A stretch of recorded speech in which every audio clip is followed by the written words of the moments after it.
Good morning, good afternoon, and good evening, everybody. Thank you for tuning into another Supatease video. And patch 9.1.5 has a lot of system updates and just content updates moving forward. It might be one of the biggest 0.5 updates we have ever seen. And I wanted to give a TLDR, or too long didn't read, plus a little bit of what am I most personally excited about for what's coming into patch 9.1.5, because there's a lot of information. So I just wanted to kind of trim it down and summarize it a little bit more, so it can be more digestible for you, and maybe you can look into the things more specifically that you are excited about. So covenants are receiving a very significant update. They're going to make it more easily transferable in terms of wanting to switch your covenants around.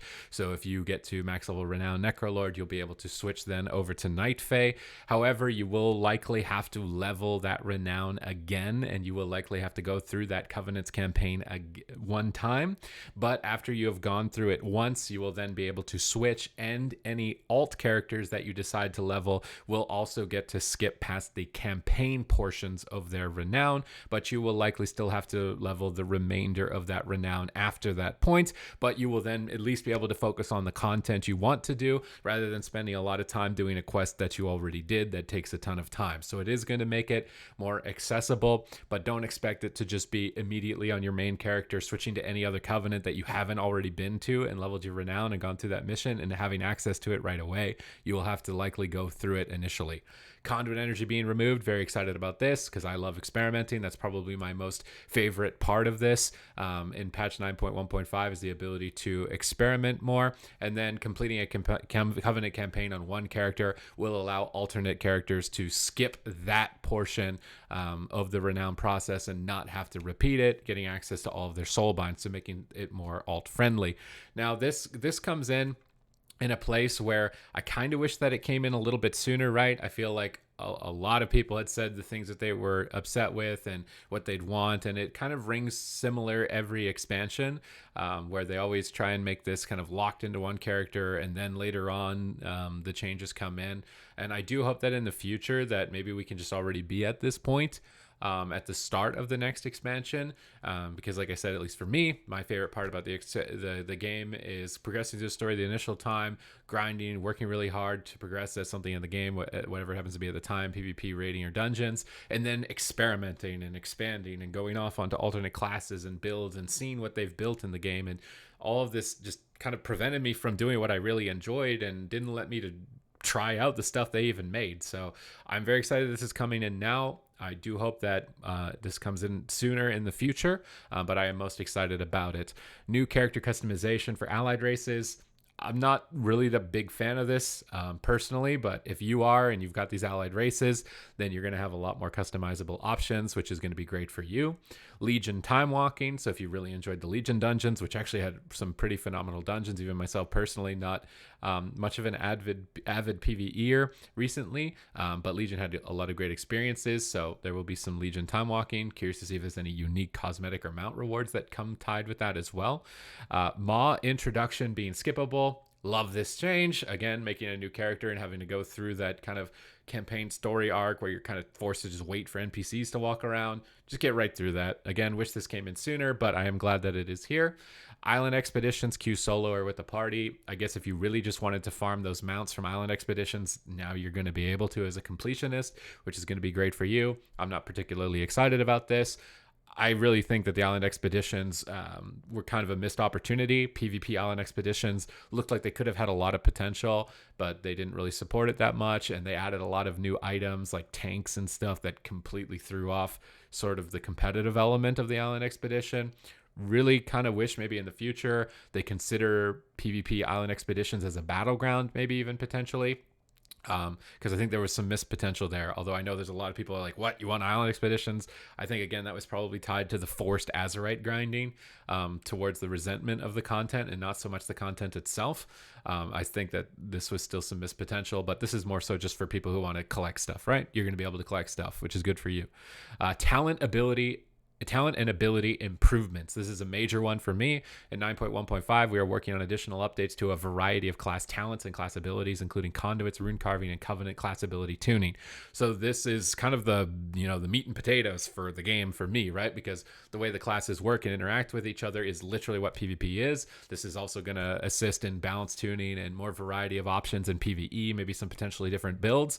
Very exciting, and it's literally one sentence part of this update, but this is very exciting for me. I'm always interested in seeing what type of class tuning comes through. So if you want to stay up to date with that class tuning, make sure you're subscribed to the channel, because I always do my best to get these videos literally out as soon as possible so that you know what's going on and maybe some potential cool builds to try out or something might be fun and interesting.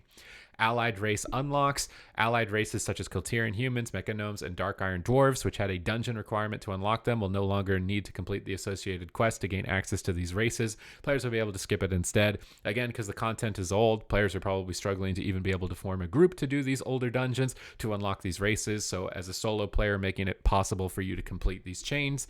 I kind of wish that allied races themselves were not tied behind an in-game quest, rather some sort of unique cosmetic reward associated to the allied race that makes you stand out for having completed their story arc.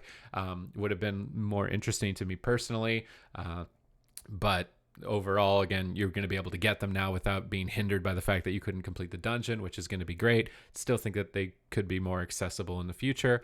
Additional travel points in the Maw. Players will be able to take advantage of additional fast travel points from Ventir's Refuge to Perdition Hold and Desmoteron, I didn't know that existed, within the Maw by unlocking access to them. Again, I'm not really much of a Maw goer. I get in there, I get my assault done because I really want to catch up my conduits for competitive PvP. It's not going to really stand out to me.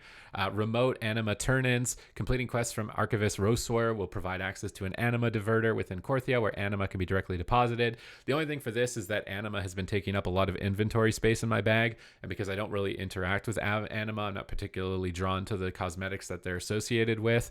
I often just turn my anima into currency to buy auction house mats to sell, which I would recommend to you as well if you don't care about the cosmetics, to get a little bit of gold, because I know we're probably all struggling out there right now with legendary costs. This is going to be nice because then it's not just taking up my bag space because I forgot to do it in the Covenant campaign, but whatever, really, right? Transmogrification linking. Show off your complete transmog outfit to chat or online. So basically, you're going to be able to get a link in game that you can send to players and they can look at your transmog. Can be really good for transmog competitions. I'm kind of excited for this personally. Something positive for transmog goers.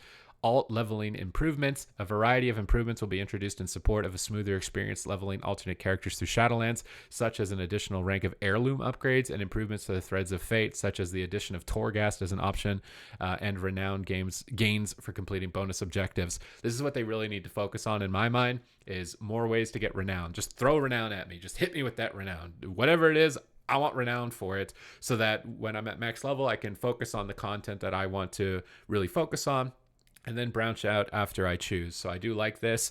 Not sure how I feel about the additional Torghast as an option. Again, you're going to need Torghast at max level to craft your legendaries, so it's kind of a 2-for-1, 2 birds with 1 stone. You get the Torghast and to get to the max level, and then you can make your legendaries, assuming that they're going to tune it for you to be able to actually do it.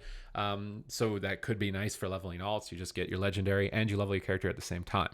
And if you like Torghast, that's going to be really awesome.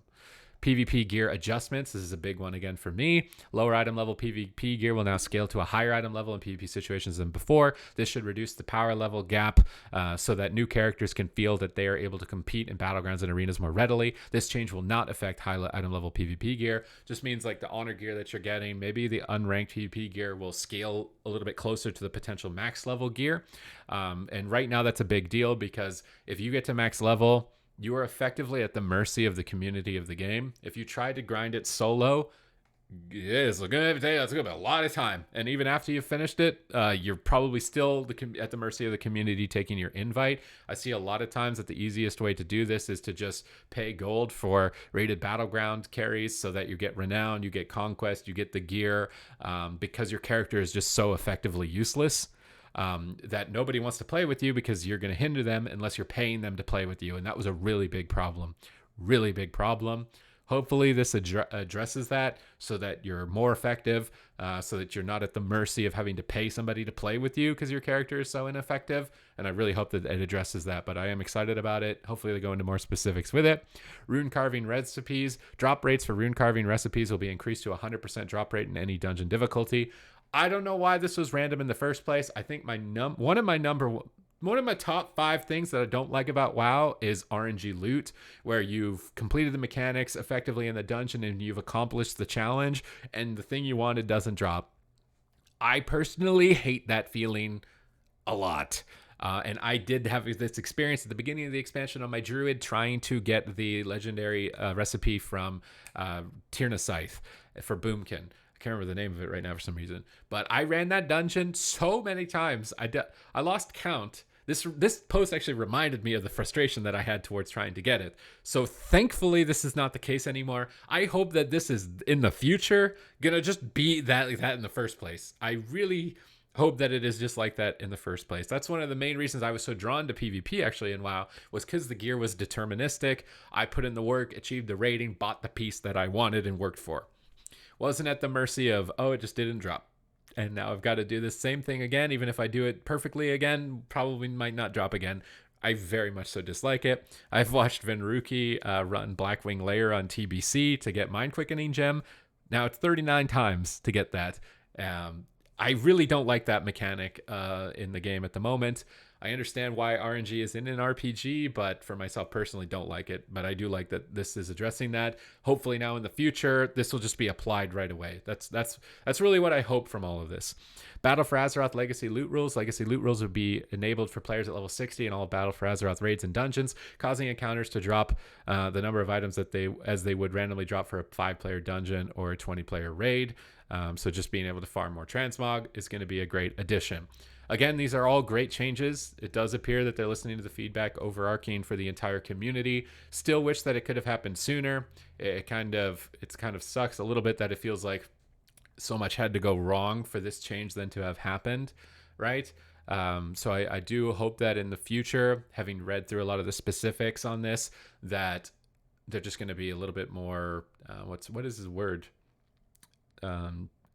Responsive to feedback in the future, because the whole ripcord thing and just pull the ripcord, it seemed like it was a wide sprawling thing that a lot of these things needed to be addressed, and now that they finally are, great, but it feels kind of like, oh, why didn't it happen sooner? And that's why I'm hoping that while these are all great changes, this type of approach is then applied in the future, and will then make the game better overall for a sustainable amount of time.